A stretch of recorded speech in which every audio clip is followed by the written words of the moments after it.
Halo, kami dari kelompok 4 akan menjelaskan sistem informasi manufaktur dari produk Indomie. Okay, let's go.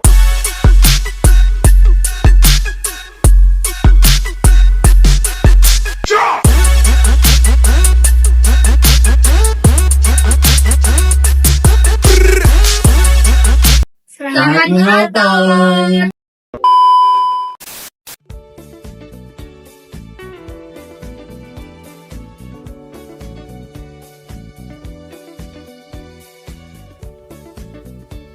Halo teman-teman.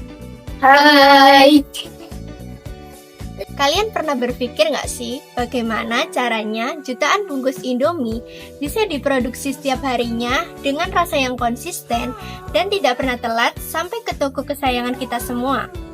Semua ini berasal dari tim pemasaran yang membaca apa yang kalian butuhkan.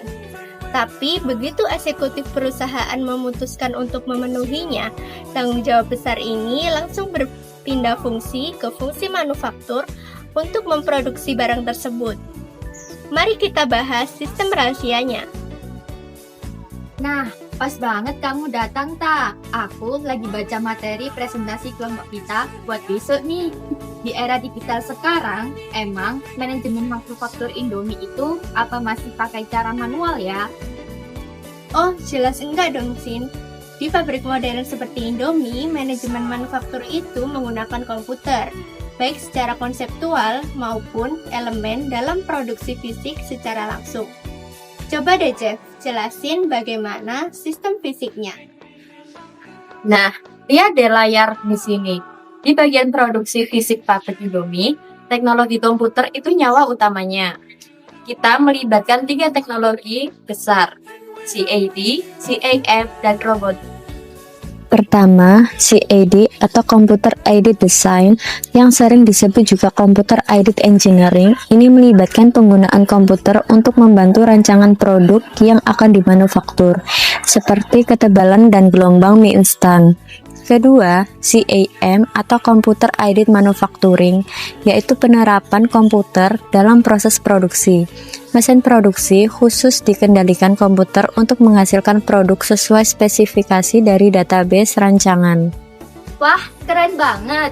Terus, kalau dengan robot otomatis yang sering kita lihat mindah-mindahin kardus Indomie ke gudang, yang biasanya kita lihat di media sosial, itu masuk kategori mana ya, Jeff? Nah, itu yang ketiga, robotik, melibatkan penggunaan robot industrial, yaitu alat yang secara otomatis melaksanakan tugas-tugas tertentu dalam proses manufaktur. FYI, robot industrial seperti ini sebenarnya sudah mulai diperkenalkan dalam industri sejak sekitar tahun 1974 loh. Tapi, mesin canggih di pabrik pun nggak bakalan jalan kalau bahan bakunya habis kan, Vin? Gimana menurutmu cara memastikan tepung terigu agar tepat waktu, sehingga tidak mengganggu proses produksi? Disinilah peran sistem informasi manufaktur melalui subsistem persediaan bekerja.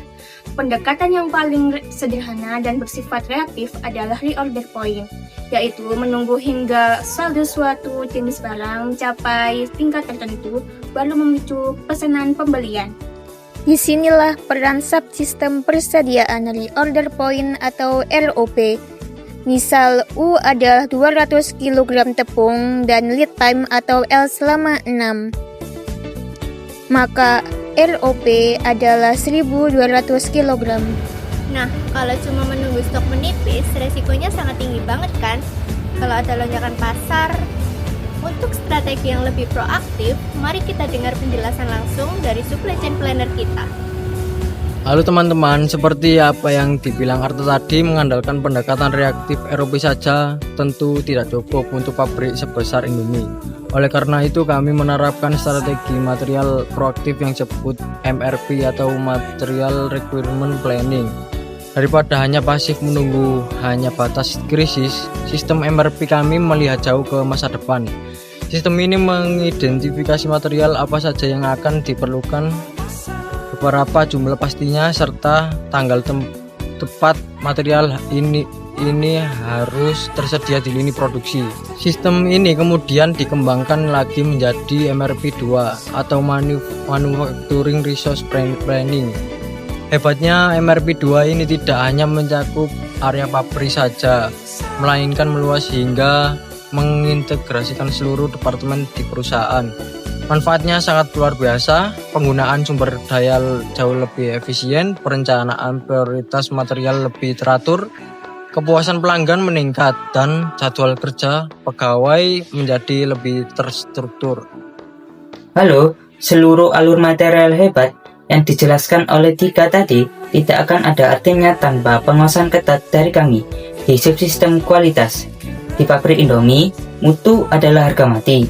Kami memanfaatkan sensor, terkomputerisasi, dan inspeksi manual untuk memastikan setiap bungkus mie memenuhi standar tertinggi.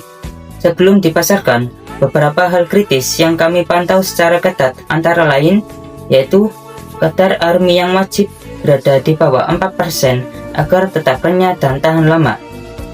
Presisi takaran berat bumbu di setiap sasetnya hingga ketebalan segel di plastik kemasan Indomie agar tidak bocor. Semua data hasil pemeriksaan ini dicatat langsung ke dalam database manufaktur agar kualitasnya selalu konsisten dari waktu ke waktu. Hai semuanya, dari sisi finansial, seluruh aktivitas mulai dari teknologi fisik Javinta, pengelolaan stok Vina, perencanaan Dika, hingga kontrol kualitas dari Nuzli, semuanya akan bermuara dan tercatat secara otomatis di sistem subsistem biaya. Data finansial yang masuk secara real time ini sangat krusial bagi kami di tim akuntansi manufaktur. Melalui sistem informasi ini, kami dapat mengevaluasi dan memantau efisiensi pengeluaran produksi secara harian. Laporan biaya yang akurat ini juga berfungsi sebagai dasar penyusunan informasi manajemen yang jauh lebih baik guna mendukung keputusan strategis dari jajaran direksi perusahaan. Wah, luar biasa ya. Ternyata di balik sebungkus mie instan yang sering kita nikmati waktu kerja kelompok begini, ada integrasi komputer, perhitungan matematis, serta sistem informasi manufaktur yang sangat kompleks. Bener banget Cindy, dengan keterpaduan sistem informasi manufaktur ini, perusahaan bisa memproduksi barang berkualitas secara konsisten, efisien, serta tepat waktu. Terima kasih sudah menonton.